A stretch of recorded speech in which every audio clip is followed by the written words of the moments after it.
When the Sabbath was over, Mary Magdalene and Mary, the mother of James, and Salome bought spices, so they might go and anoint Jesus. And very early on the first day of the week, when the sun had risen, they went to the tomb. They had been saying to one another, "Who will roll away the stone for us from the entrance to the tomb?" When they looked up, they saw that the stone, which was very large, had already been rolled back. As they entered the tomb, they saw a young man dressed in a white robe, sitting on the right side, and they were alarmed. But he said to them, "Do not be alarmed. You are looking for Jesus of Nazareth, who was crucified. He has been raised. He is not here. Look, there is the place they laid him. But go, tell his disciples and Peter that he is going ahead of you to Galilee. There you will see him, just as he told you." So they went out and fled from the tomb, for terror and amazement had seized them, and they said nothing to anyone, for they were afraid. The Gospel of the Lord. Praise you, Lord Christ.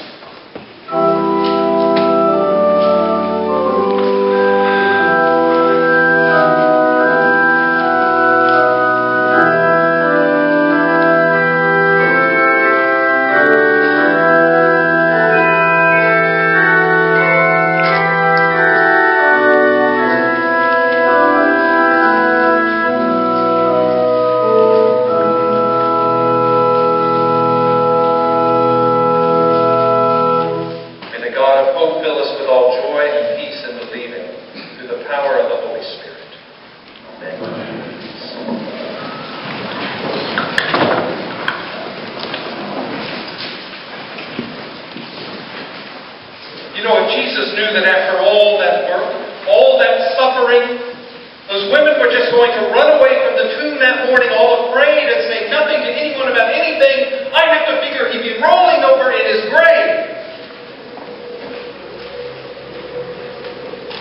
But of course that's the problem, isn't it? He wasn't in his grave to begin with. Couldn't even be there for a full weekend. Couldn't give consideration to those poor women who only wanted to take care of his lifeless and broken body.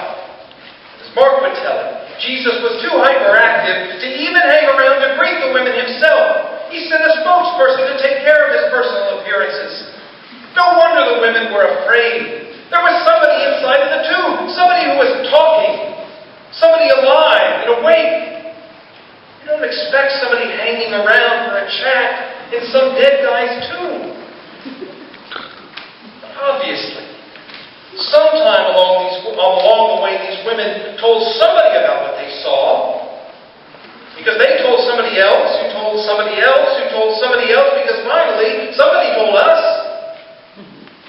Like that little whispering game we played when we were kids, the one where somebody whispers a line into one person's ear, who whispers it to the next, and then to the next, and to the next. And by the time the message gets to the last person, it's usually way different from when it started.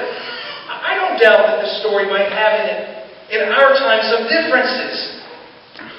Differences from the way that it happened at that time. But luckily the four Gospels tell something of different versions of the resurrection story, or I might wonder who conspired together to make such an astounding and unexpected event all too understandable, all too uniform. You know the old saying, the devil is in the details. So I'm just trying the basics of an understanding of Easter morning. That's why Mark's story of Jesus' resurrection is by far my favorite. Why? Because the women were scared speechless. That's why. Thank goodness somebody had the sense to know that you have to be some 3 sheets to the wind to casually accept the news that someone you saw dead a day or 2 ago couldn't even stay that way long enough to make it to his own funeral. I know I'm making some light of it now, but frankly, it's because it's so darn serious. The reason we gather on Easter Sunday as church is not because the weather has turned nice, or that spring has returned, or to have some kind of family reunion. It's to say that Jesus rose from the dead. And because He rose from the dead, we live in the hope that this life, with all its pains and trials, is not the end of our